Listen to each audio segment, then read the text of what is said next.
Prabowo merupakan figur yang sangat penting untuk mewarnai Pilpres 2024 yang akan datang.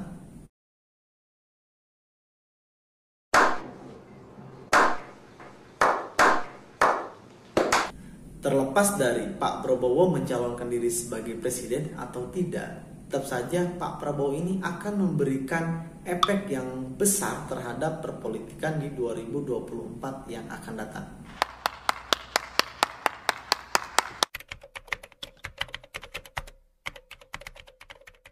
Yang pertama adalah Pak Prabowo merupakan ketua umum partai politik, yaitu Partai Gerindra. Bahwa Partai Gerindra pada 2019 lalu memiliki suara yang cukup besar, mendapatkan urutan ketiga ya di bawah PDIP dengan Golkar. Pada saat 2019 lalu memang Gerindra ini mendapatkan sekitar 12,5% suara atau setara dengan 17 juta jiwa lebih pemilih Partai Gerindra. Dengan demikian, Partai Gerindra ini mendapatkan 78 kursi di Senayan. Ini suara yang cukup besar tentunya. Yang kedua yaitu Pak Prabowo, sosok yang paling berpengalaman. Jika kita lihat dengan figur-figur tokoh lainnya yang saat ini memiliki elektabilitas tinggi terhadap Pilpres 2024 seperti Pak Anies, Pak Ganjar, Pak Ridwan, Mbak Puan Maharani, memang Prabowo ini adalah yang paling berpengalaman dibandingkan tokoh-tokoh yang lain yang saat ini memiliki elektabilitas tinggi. Kita tahu bahwa Pak Prabowo sudah 2 kali mencalonkan diri sebagai presiden pada 2014 lalu dan 2019 lalu. Dan pada saat itu memang dikalahkan oleh Pak Joko Widodo. Dan juga bukan hanya itu, Pak Prabowo ini pernah juga menjadi cawapres atau calon wakil presiden. Tepatnya pada 2009 lalu ketika berpasangan dengan Ibu Megawati pada saat itu.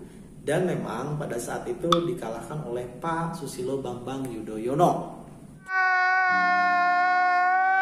Artinya ini pengalaman yang sangat panjang dari seorang Pak Prabowo Subianto.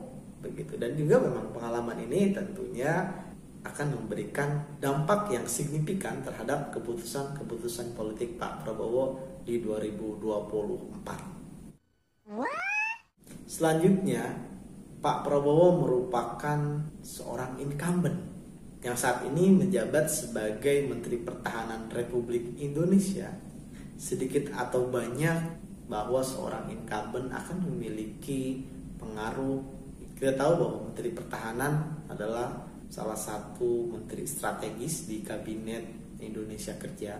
Dan kita lihat bahwa di bawah Menteri Pertahanan ada garis koordinasi dengan TNI maupun lainnya.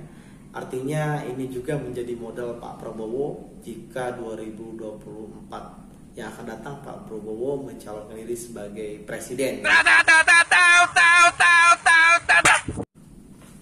Selanjutnya adalah kita tahu bahwa di Indonesia saat ini memang banyak pemilih yang menyukai latar belakang atau background seorang militer.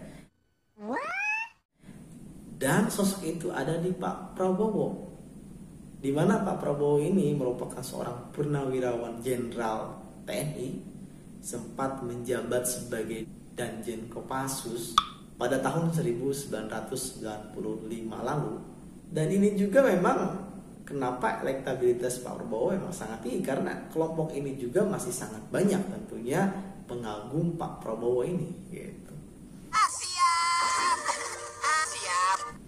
Kemudian yang selanjutnya kita tahu bahwa Pak Prabowo adalah mantan menantu dari Presiden Republik Indonesia kedua, yaitu Pak Soeharto. Pendukung Pak Soeharto di Indonesia saat ini masih banyak. Dan orang-orang ini, kelompok-kelompok ini akhirnya mendukung Pak Prabowo Subianto. Jadi aliran dari Soehartois ini memang mendukung kepada Pak Prabowo.